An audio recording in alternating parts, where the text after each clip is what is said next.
राधे राधे, जय श्री कृष्णा मेरे प्यारे साथियों।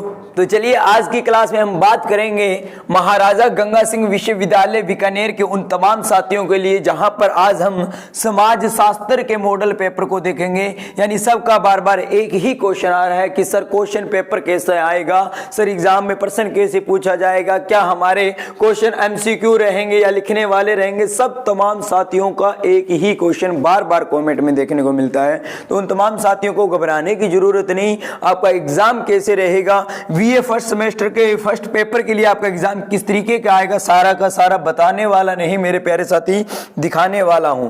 चलिए अब की बार 2024 में उन तमाम साथियों के लिए पहले ही एक ब्लूप्रिंट निकल कर आया है, जो कि आपके किसने, महाराजा गंगा सिंह विश्वविद्यालय है, उसने पहले ही जारी कर दिया कि एग्जाम का पैटर्न क्या रहेगा। देखिए कि सुपर 1 वीक सीरीज की मुख्य विशेषताएं क्या रहेगी मेरे प्यारे साथी, कि 2024 में महाराजा गंगा सिंह विश्वविद्यालय बीकानेर के प्रथम वर्ष के सेमेस्टर में बहुविकल्पीय परीक्षा का क्या किया गया है, चयन किया गया है। यानी इस बार जो एग्जाम रहेगा वो क्या है, आपका एमसीक्यू में ही आने वाला है, लेकिन उसमें क्या चेंजिंग है वो देखना है आपकी इस क्लास के अंदर। देखिए कहता है विश्वविद्यालय द्वारा जारी किए गए ब्लूप्रिंट में विभिन्न कठिनाइयां स्तर के प्रश्नों का समावेश किया गया है। ऐसा नहीं है कि एमसीक्यू ही है मेरे प्यारे साथी, और उसमें एमसीक्यू में भी क्या चेंजिंग मिलेगी वो देखिए ध्यान से, तो जाना नहीं बस आखिर तक देखना। इसी ब्लूप्रिंट को ध्यान में रखते हुए सुपर 1 वीक सीरीज को तैयार किया गया है। यानी जो क्लासेज हम आपके बीच में अभी जो लगा रहे हैं मेरे प्यारे साथी, लाइव बैच आपका पूरा का पूरा फर्स्ट सेमेस्टर के उन तमाम साथियों के लिए अभी चल रहा है पावर ऑफ एजुकेशन के ऊपर, तो आप वो ज्वाइन कर सकते हो। उन सारों में क्या है भैया, ये 1 वीक सीरीज को ही लिया गया है। महाराजा गंगा सिंह यूनिवर्सिटी बीकानेर के उन तमाम साथियों के लिए आपका फुल सिलेबस चलाया गया है। तो ध्यान दीजिए कि इस ब्लूप्रिंट के आधार पर 1 वीक सीरीज की विशेषताएं क्या रहेगी सीरीज की। कहता है संपूर्ण पाठ्यक्रम का थ्योरी मैटर जिसके आधार पर विद्यार्थी पूरी तैयारी कर सके और बहुविकल्पीय प्रश्नों के उत्तर दे सके। यानी जो थ्योरी बेस हमारी क्लासेज में हम करवा रहे हैं मेरे प्यारे साथी, आपको वो ध्यान से देखना होगा और उन्हीं थ्योरी बेस में से आपके एमसीक्यू निकल कर आएंगे, ये ध्यान देना बस बात का। फिर कहता है कि संपूर्ण पाठ्यक्रम से अधिकतम बहुविकल्पीय प्रश्नों का चयन किया गया, जिसमें सामान्य, सरल और कठिन परीक्षा को पूछा जाएगा। यानी आसान भी होंगे, कुछ मुश्किल भी होंगे, सारी चीजों को मिलाकर पूछा जाएगा। अभ्यास हेतु मिलान टाइप प्रश्नों को भी, यानी आपको मैचिंग भी मिलेंगे भैया, मैचिंग करने के लिए मिलेंगे। यानी एक साइड कुछ और देगा, एक साइड कुछ और देगा, और आपको मैच भी करने होंगे, थोड़े से कठिन भी बनाया गया है, ठीक है, और वो भी 4 ऑप्शन में मिलेंगे। फिर कहता है गद्यांश और पद्यांश पर आधारित प्रश्नों का भी समावेश मिलेगा। यानी आपको क्या है, एग्जाम के अंदर गद्यांश भी देंगे और उसमें से प्रश्न उत्तर निकालने होंगे, पद्यांश भी देगा, उसमें से भी आपको क्या है, प्रश्न उत्तर निकालने होंगे। ये दोनों चीजें और रहने वाली है। इसके आधार पर विद्यार्थी गद्यांश और पद्यांश को हल करने का प्रयास करेगा, अभ्यास करेगा। इसके अतिरिक्त ब्लूप्रिंट को ध्यान में रखते हुए सभी प्रकार के प्रश्नों का क्या किया गया है, समावेश किया गया। प्रत्येक विषय में पेपर में कुल 40 प्रश्न होंगे। आपका समय जो होगा वो 1.5 घंटे का रहेगा। प्रैक्टिकल विषय पेपर जो है वो 40 अंक का होगा। नॉन प्रैक्टिकल जो होगा भैया वो 60 अंक का होगा। ध्यान देना, जिसके पास प्रैक्टिकल है वो तो 40 में होगा, जिसके पास नहीं प्रैक्टिकल वो 60 का होगा। ध्यान देना, और 40 ही क्वेश्चन पूछा जाएगा। विद्यार्थियों द्वारा सभी प्रश्नों के उत्तर देना अनिवार्य है। प्रत्येक प्रश्न में A B C D E 5 विकल्प होंगे। विद्यार्थी जिस प्रश्न का उत्तर नहीं देना चाहे, आपको लगे भी चारों ही नहीं देना चाहता, तो आपको क्या करना होगा, प्रत्येक प्रश्न में आपको क्या है, 5वां यानी ई का ही चयन करना होगा। ओएमआर सीट में भरना होगा, जो ई का मतलब होता है नॉट अटेम्प्टेड, यानी मैं नहीं देना चाहता, ठीक है ना। किसी भी प्रश्न के उत्तर के नेगेटिव मार्किंग नहीं होगी मेरे प्यारे साथी, ये आपके लिए सबसे अच्छी बात रहेगी।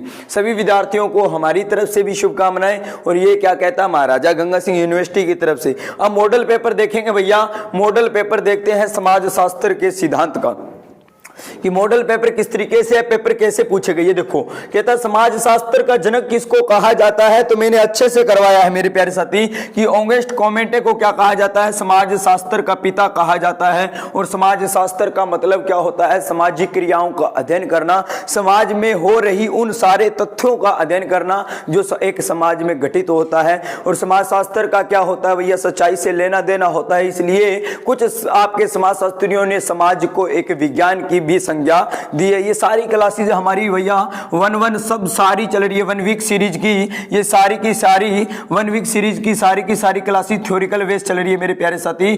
थ्योरिकल बेस हमारी सारी की सारी क्लासेज चल रही है। तमाम साथियों को टाइम टेबल मिल जाएगा, आप सारे जाकर क्या है अपकमिंग देख लीजिए, लाइव वाले सेक्शन में जाइए, चैनल को ओपन कीजिए, लाइव में जाकर देखिए, अपकमिंग मिल जाएगी, यानी कौन सी क्लास कब होती है सारा मिल जाएगा। सारी क्लासेज आप सबके बीच में चलती है। ठीक है मेरे प्यारे साथी, ये मैंने अच्छे से करवाया है, मैं इसको सॉल्व नहीं करूंगा, मैं बता रहा हूं कि एग्जाम कैसे आएगा। समाजशास्त्र वह विज्ञान है जो समाज का अध्ययन कराता है। यह परिभाषा किसने दी थी? तो मैंने आपको आसानी से बताया था कि ओडम ने दी थी भैया। समाजशास्त्र शब्द का सर्वप्रथम प्रयोग कब हुआ था? तो भैया 1838 में आपने उसने किया था, किसने?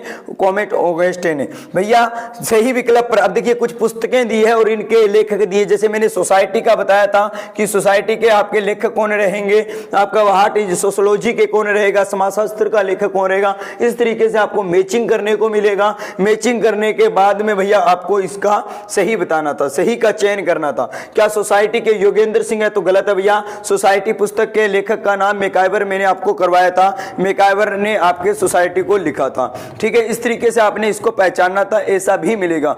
हर्बर्ट स्पेंसर का कथन क्या है? ये सारे ऑप्शन टाइम में ऐसे आएंगे भैया, क्वेश्चन ध्यान दीजिएगा।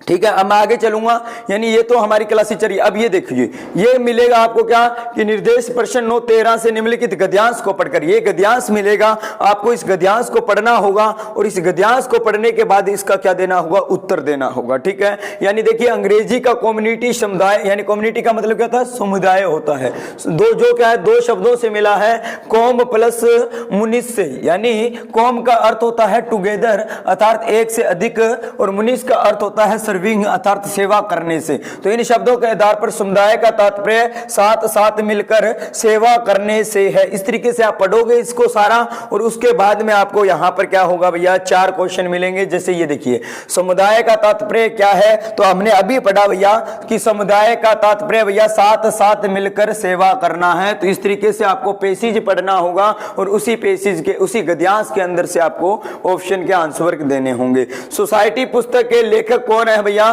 तो मैंने बताया था आपको, मैकाइवर क्या है? सोसाइटी पुस्तक के लेखक है। समाज और एक समाज में अंतर क्या है? ये चीजें भैया आप जब उसको पढ़ोगे ना तो आपको क्लियरली इसमें पता चल जाएगा भैया, यानी ये पूछ क्या रहा है। आप डायरेक्टली इसमें देखकर बता दोगे कि इस पैसेज में सारा कुछ दिया होगा, आपको इस पैसेज में सब कुछ दिया होगा। आगे चलेंगे भैया, ये था हमारा गद्यांश और इस तरीके से ये सारे क्वेश्चन पूछे जाएंगे।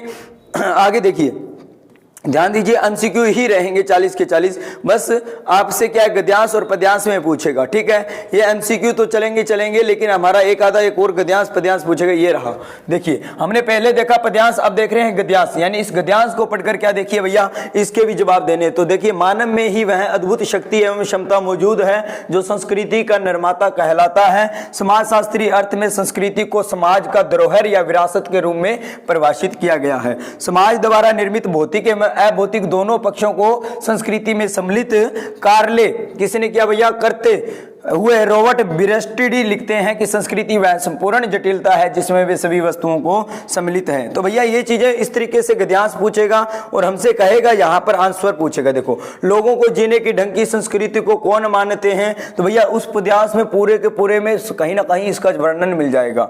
ठीक है, तो इस तरीके से क्वेश्चन आएंगे। इसी तरीके से भैया ये देखिए 40 क्वेश्चन आपसे पूछे जाएंगे। यहाँ पर आपके 42 क्वेश्चन है इसके अंदर, लेकिन आपके 40 ही क्वेश्चन आपके एग्जाम में देखने को मिलेंगे जो आपको सॉल्व करने होंगे। घबराने की जरूरत नहीं है, लेकिन इसको आसान नहीं लेना कि भैया क्लास क्यों लगाएं, क्लास लगाने की जरूरत क्या, ये तो हम कर जाएंगे। तो भैया गद्यांश और पद्यांश के अंदर से मेरे प्यारे साथी आपके केवल और केवल 8 क्वेश्चन आएंगे। कितने? केवल और केवल 8 क्वेश्चन आएंगे। बाकी क्वेश्चन आपके ऑप्शन टाइप रहेंगे जिसके लिए आपको थ्योरिकल बेस पढ़ना पड़ेगा। 8 यानी बाकी 32 क्वेश्चन को अगर आप सही करना चाहते हो तो पावर ऑफ एजुकेशन पर जो लाइव बैच चल रहा है भैया फ्री ऑफ कॉस्ट है, उसको क्या कर दीजिए, ज्वाइन कर लीजिए। पावर ऑफ एजुकेशन पर जो बैच चल रहा है उसके लिए आपको क्या है, चैनल को सब्सक्राइब कर वो सारी तमाम क्लासेज लगानी होगी। इसके लिए आपको कहीं जाने की जरूरत नहीं, आपको पास करवाना अच्छे अंकों से, वो जिम्मेवारी हमारी रहेगी। ज्वाइन करना की जिम्मेवारी आपकी रहेगी। विश्वास हो तो कीजिए, नहीं विश्वास हो तो भैया आपकी इच्छा है। मैं तो जाते जाते इतना कहूंगा कि जाते जाते मेरी भैया एक और बात बता दूं, ये इसलिए है क्योंकि यूनिवर्सिटी आपको फेल करना चाहती है। इस बार ये ध्यान रख लेना, यूनिवर्सिटी यूनिवर्सिटी आपको फेल करना चाहती है, इस बात का ख्याल रखना। क्योंकि एमसीक्यू में अगर आपने गलत ऑप्शन को चूज कर लिया, गलत ऑप्शन को आपने टिक कर लिया, तो मतलब आपका नंबर गया।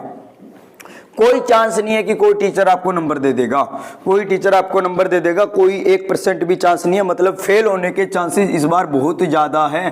फेल होने के चांसेस इस बार कितने हैं भैया? बहुत ज़्यादा है। और पास होने के चांसेस भैया बहुत ज़्यादा कम है, मतलब बहुत कम पास होने के हैं। तो इसलिए आपको पढ़ना होगा। फेल होगे तो भैया आपको क्या करना पड़ेगा? दोबारा फॉर्म अप्लाई करना पड़ेगा। दोबारा फॉर्म अप्लाई करोगे तो भैया पैसा लगेगा। क्या लगेगा? पैसा। और ये पैसा जाएगा किसके पास? इसी यूनिवर्सिटी के पास जाएगा। इसलिए इसने ऐसा किया है। तो भैया आसान मत समझना पैटर्न को, बड़ा मुश्किल पैटर्न बनाया है ये आप सबको पजल करने के लिए। क्योंकि पहले क्या होता था कि जब हम भी ग्रेजुएशन में थे, हम भी नहीं पढ़ते थे भैया, हम भी सोचते थे क्या है, जोड़ के सीट भरनी है, पास हो जाएंगे। लेकिन अब की बार सीट वाला सिलसिला तो खत्म ही कर दिया। अब की बार तो टिक करना होगा, और टिक मतलब गलत हुआ तो नंबर गए। तो भैया थोड़ा सोच समझ कर विचार करना और क्लासेज को ज्वाइन करना। मिलेंगे नेक्स्ट क्लास में भैया पढ़ाई के साथ में। लेकिन आपको बता दूं कि आप पीडीएफ और नोट्स चाहते हो तो भैया दिए गए नंबर पर आप संपर्क कर सकते हो। 7206608286 नंबर पर संपर्क कर सकते हो। आपको पीडीएफ और नोट्स भी प्रोवाइड करवाई जाती है पावर ऑफ एजुकेशन की तरफ से। हंसते रहो, मुस्कुराते रहो। जय हिंद, जय भारत मेरे प्यारे।